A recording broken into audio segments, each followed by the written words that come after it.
हम बात कर रहे हैं विकसित भारत शिक्षा अधिष्ठान बिल की, जो यूजीसी हो, चाहे एआईसीटीई हो, चाहे एनसीटीई हो, सभी को एकीकृत करके एक आधार, एक अधिष्ठान का निर्माण करने का संकल्प लोगों के समक्ष प्रस्तुत करने का एक उद्देश्य है। और इस विषय पर चर्चा करेंगे हम। विशेष रूप से एक मेहमान को हमने आमंत्रित किया है, सम्राट विक्रमादित्य विश्वविद्यालय उज्जैन के कुलगुरु प्रोफेसर अर्पण भारद्वाज जी। सर, आपका कार्यक्रम में बहुत स्वागत है। बहुत स्वागत है सर। धन्यवाद, आपको अभिनंदन आपका। जी, चर्चा की शुरुआत करते हैं सर। चूँकि हम बात कर रहे हैं विकसित भारत की, और माननीय प्रधानमंत्री जी का भी ये विजन है कि अब विकासशील नहीं विकसित भारत 2047 का निर्माण करना है, तो कैसे देखते हैं आप इस विकसित भारत 2047 के विजन में ये जो अधिष्ठान का बिल है, ये क्या एक निर्णायक कदम होगा विश्व गुरु बनाने के लिए? आपने बिल्कुल ठीक ही कहा। किसी भी देश की प्रगति का जो आधार होता है, उसकी जो दिशा होती है, उसकी जो दशा होती है, वह शिक्षा के माध्यम से ही हासिल हो पाती है। और इस दृष्टि से अगर हम देखें विकसित भारत 2047, तो जैसा कि अनुमान है, नीति आयोग का अनुमान है, या विश्व बैंक का अनुमान है, या अन्य जो एजेंसीज हैं, फिक की आप नाम लीजिए, ये सभी ऐसा अनुमान लगाती हैं कि 2050 तक 47 के आसपास हम लोग विश्व की दूसरी सबसे बड़ी अर्थव्यवस्था बन रहे होंगे, और लगभग 50 ट्रिलियन इकोनॉमी हमारी होगी, जो अभी 5 ट्रिलियन इकोनॉमी के आसपास है। तो यह कैसे होगा? यह होगा शिक्षा के माध्यम से ही। अगर युवा शिक्षित ना हो, अगर युवा प्रशिक्षित ना हो, अगर वो स्किल्ड ना हो, तो इसको कैसे हासिल किया जा सकेगा, मैं नहीं समझ पाता हूँ कि ऐसा कुछ संभव है कि जब तक हम युवाओं में बदलाव ना लाएं, क्योंकि अभी जो बच्चा है वो 47 तक युवा होगा, और अभी जो युवा हैं वो रथ के सारथी होंगे। तो ये जो अधिष्ठान है जिसके के बारे में चर्चा है, और बहुत मैं आपको बधाई देना चाहूँगा इसलिए कि आपने आज इसको यहाँ चर्चा का आधार बनाया, क्योंकि अभी ये चर्चा के लिए जनता के बीच में है। जनता इस पर अपनी राय दे, जनता इस पर बात करे, और सारे स्टेक होल्डर्स जो भी शिक्षा से संबंधित लोग हैं वो सभी इस पर चर्चा करें। इस दृष्टि से आज ये बात बहुत प्रासंगिक हो गई है। और यह जो विकसित भारत 2047 है, इसको हासिल करने के लिए भारत सरकार ने जब इस बिल को लाया है, इसके पहले राष्ट्रीय शिक्षा नीति 2020 लाई गई है, उसके पहले उसके आसपास लगभग 2023 में ANRF अनुसंधान रिसर्च फाउंडेशन की स्थापना हुई। नेशनल बहुत सारे ऐसे प्रोग्राम्स सरकार ने लॉन्च किए हैं जिनकी एक मैं चर्चा करना चाहूँगा, जिसमें हम कहते हैं कि ग्रीन हाइड्रोजन मिशन एक उसमें शामिल है, डीप ओशन मिशन इसमें शामिल है। ऐसे तमाम कार्यक्रम चल रहे हैं जो कि हमारी जो स्थिति है भारत की, अगर आप विचार करेंगे इनोवेशन के क्षेत्र में, तो हम दुनिया की तीसरी सबसे बड़ी ताकत हैं। स्टार्टअप में हम दुनिया की तीसरी सबसे बड़ी ताकत हैं। लगातार रिसर्च पब्लिकेशंस की अगर आप बात करें तो उसमें हम बड़ी ताकत के रूप में उभरे हैं, तीसरे सबसे बड़े देश के रूप में हम जाने जाते हैं। तो यह जो विकसित भारत 2047 है, यह तकनीक, ज्ञान और भारत की सांस्कृतिक विरासत, इन सबको साथ लेकर मूल रूप से बात करें तो शिक्षा आजकल डिग्री तक ही सीमित नहीं है। कौशल विकास, नवाचार या फिर रिसर्च की ओर बढ़ाया जा रहा है कदम। इसमें यूनिवर्सिटी लेवल पर ये बिल कैसे कुछ बदलाव ला सकता है? आपने बहुत अच्छा प्रश्न किया है प्रियदर्शनी जी। देखिए, ये जो शिक्षा है, यह अभी तक शिक्षा थी, ऐसा मैं कहना चाहूँगा। इस बिल के माध्यम से ये विद्या हो जाने वाली। हम नाम प्रारंभ से ही भारत में कभी शिक्षालय नहीं रहे, यहाँ विद्यालय ही रहे हैं। विद्या जो है वो ज्ञान और कौशल का समन्वय है। जब कौशल आ जाता है शिक्षा के साथ में, तो वो विद्या बन जाता है। और हम सभी विद्यालयों, महाविद्यालयों और विश्वविद्यालयों की बात कर रहे हैं। तो जो विश्वविद्यालय हैं, मुख्यतः विचार यही होता है कि विश्वविद्यालय में उन समस्याओं का चिंतन किया जाए जो वैश्विक स्तर पर देखी जाती हैं।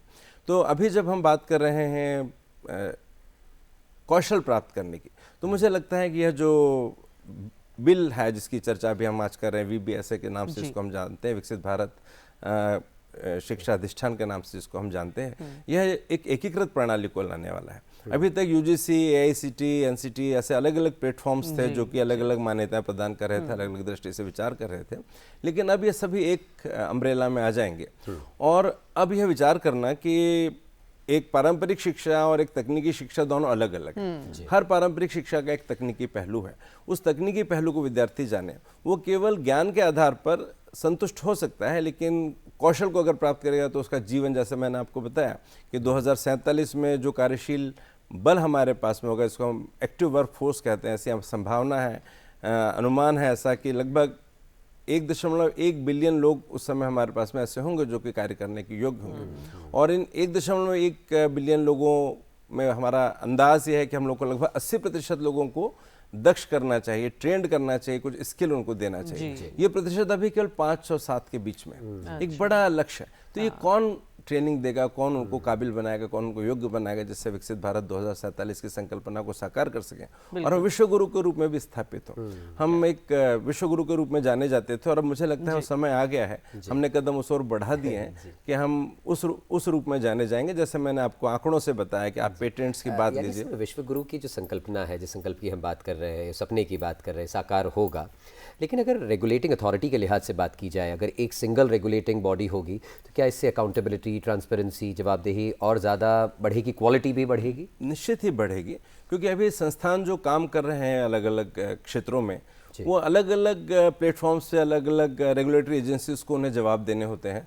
उदाहरण के लिए विश्वविद्यालय में जो पाठ्यक्रम चलते हैं उनमें से कुछ पाठ्यक्रम AICTE से अप्रूव्ड होते हैं, कुछ प्रोग्राम NCT से अप्रूव्ड होते हैं, कुछ प्रोग्राम UGC से अप्रूव्ड होते हैं। ऐसे तमाम जगह पर वही आंकड़े 3-3 बार भरना, उन्हीं आंकड़ों से बार बार नया कुछ निष्कर्ष निकालना और उसको आगे बढ़ाने की कोशिश करना।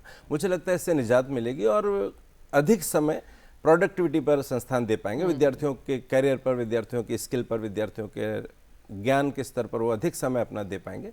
तो जब हम एक ही मंच हमारे पास में होगा जिसके आधार पर हम आगे बढ़ रहे होंगे तो हम निश्चित ही बेहतर परिणाम देंगे, ऐसा मेरा अनुमान है। बिल्कुल सर, आजकल एक जो हम अंतर देखते हैं शहरी एक जो व्यवस्था है या गांव के स्कूल्स हैं उनके बीच, वो है ऑनलाइन डिजिटल एजुकेशन का। कहीं पे बहुत एडवांस्ड है शहरों में और गांव तक अभी धीरे धीरे पहुंच रही है। डिजिटल डिवाइड एक बढ़ रहा है, लेकिन उसको निरंतर प्रयास भी हो रहे हैं कि कैसे उसको घटाया जाए। अगर यूनिवर्सिटी लेवल पे बात करें तो क्या प्रयास हो रहे हैं इसके? आपको बतलाना चाहता हूँ कि अभी बहुत तेजी से पिछले 2 वर्षों का तो अगर मैं आपको बतलाऊँ तो एक बहुत बड़ा बदलाव इसमें देखने के लिए हमको मिल रहा है, जिसको NPTEL कहते हैं, IIT खड़गपुर चला रहा है। तमाम CEC वगैरह प्रोग्राम्स हैं जो कि एकेडमिक प्रोग्राम्स चलाते हैं। तो ये जो डिजिटल डिवाइड है, जो डिजिटल गैप है और जो शिक्षा का, जो स्किलिंग का जो अंतर शहरों में और गांव के युवाओं में आ रहा था, उसको पाटने में ये बहुत महत्वपूर्ण भूमिका निभा रहा है। और अगर आप पंजीकरण की दृष्टि से देखें तो देखेंगे कि ये जो ऑनलाइन कोर्सेज हैं जिनको हम मूक्स के नाम से जानते हैं, उनको बहुत बढ़ावा इस नया जो शिक्षा का क्रम चल रहा है उसमें बढ़ावा दिया जा रहा है, जिससे कि वे विद्यार्थी जो शहरों का रुख नहीं कर पाते, जो किसी भी कारण से शहरों में पढ़ने के लिए नहीं जा पाते, वो अपने घर बैठ करके उन सारी विद्याओं को सीख सके, उन सारे बातों को जान सके जो कि एक शहरी बच्चा जानता है। तो ये जो डिजिटल डिवाइड है इसको कम करने के लिए जो लगातार कोर्सेज भी हैं, उनके क्रेडिट्स भी हैं। केवल ऐसा नहीं कि उसको पढ़ लेना है, बच्चा चाहे तो उससे अपने अंक सूची को भी संवार सकता है, सजा सकता है, खूबसूरत बना सकता है। तो यह जो सुविधा एक नई इस अधिष्ठान ने इसको बढ़ावा देने के लिए विचार किया है कि इस अधिष्ठान के माध्यम से इसको भी बढ़ावा दिया जाएगा, डिजिटल शिक्षा को बढ़ावा दिया जाएगा, जिससे कि तकनीक का समावेश ज्ञान के सभी स्तरों पर किया जा करके। और यह जो अंतर है ग्रामीण, अंततः भारत बसता तो गाँवों में ही, भारत माता को ग्रामवासिनी ही कहा जाता है। तो यह जो ग्रामवासिनी माता है, इसके सारे ही संतान इसकी पुष्ट हो, समृद्ध हो और ज्ञानवान हो और कौशलवान हो, इसके लिए यह जो अधिष्ठान है यह इसकी बहुत चिंता करता है। और लगभग यह अब प्रचलन में आ गया है ऑनलाइन कोर्सेज जो हैं, तो ये बहुत ही उपयोगी इस दृष्टि से इस अधिष्ठान में चर्चा है। सर, इस अधिष्ठान बिल की अगर बात करें तो इसमें मल्टी डिसिप्लिनरी एजुकेशन को भी ज़्यादा महत्व दिया गया है। तो क्या लगता है आपको, इससे क्या हमारी जो कन्वेंशनल एजुकेशन है, जो पारंपरिक शिक्षा है, वो और ज़्यादा प्रैक्टिकल, व्यवहारिक और जॉब ओरिएंटेड होगी? आपने कोई ठीक ही कहा। जब बच्चा कोई अपने कैरियर के बारे में विचार करता है और विषयों का चयन करता है, अभी तक यही सब हो रहा था इस मल्टीडिसिप्लिनरी एजुकेशन के पहले कि बच्चा अपना विषय चुनता था। जब यह नया एक अवसर हमारे हाथ में आया तब हम भविष्य चुन रहे हैं, हम विषय नहीं चुन रहे, हम चुन रहे हैं अपना भविष्य, हम चुन रहे हैं अपना सपना सच करने का मार्ग। तो ये जो मल्टीडिसिप्लिनरी एजुकेशन है इसको बहुत बढ़ावा देता है। और हर व्यक्ति के अंदर जब वो शीशे के सामने खड़ा होता है, मैं विद्यार्थियों से बात करता हूँ तो कहता हूँ कि शीशे के सामने खड़े होकर देखिए कि आप क्या दिखते हैं, आप सैनिक दिखते हैं, आप सैन्य अधिकारी दिखते हैं, या आप गायक दिखते हैं, या आप नर्तक दिखते हैं, आप नृत्यांगना दिखती हैं, या बांसुरी वादक दिखते हैं, या आप वैज्ञानिक दिखते हैं। शीशे में जो आप दिखते हैं आप वही हैं, आप उसी के लिए बने, उसी के लिए जन्मे। हो सकता है आपने कोई विषय को चुन लिया हो, तो इस विषय में जो बंधन था विषय में पढ़ने का, वो इस मल्टीडिसिप्लिनैरिटी ने तोड़ा है, तोड़ने का अवसर दिया है बच्चे को। वो पढ़ते पढ़ते अगर रसायन पढ़ रहा है, भौतिकी पढ़ रहा है, गणित पढ़ रहा है, वो बोझिल हो गया है, तो संगीत की कक्षा में मल्टीडिसिप्लिनैरिटी में जा, क्योंकि वो तो जो मनुष्य के जिन 64 कलाओं और 14 विद्याओं की हम बात करते हैं, चूँकि मैं उज्जैन से आता हूँ, श्री कृष्ण की स्थली है, उन्होंने ये सारी विद्याएं सीखी।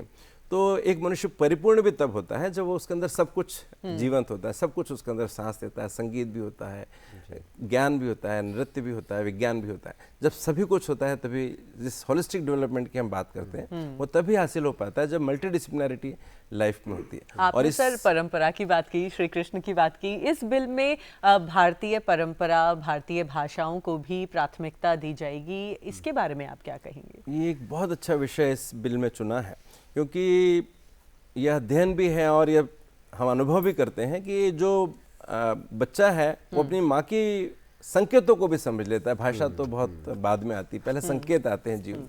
माँ के संकेतों को समझता है, माँ की पुचकार को समझता है, माँ की दुत्कार को समझता है।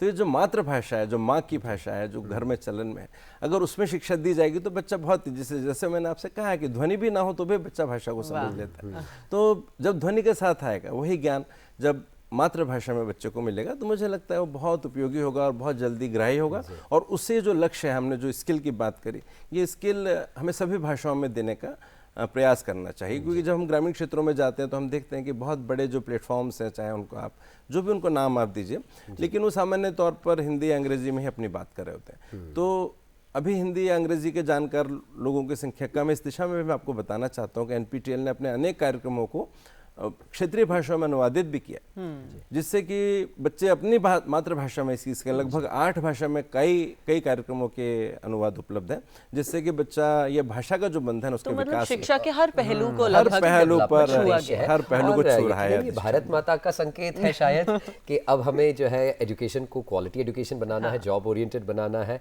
और ये एकीकृत जब हो जाएगी रेगुलेटिंग बॉडी तो निश्चित तौर पर विकसित भारत बनेगा। सर, आपका कार्यक्रम में जुड़ने के लिए बहुत बहुत आभार, बहुत धन्यवाद। मुझे मौका दिया आपने और आपसे बात कर सकें, धन्यवाद।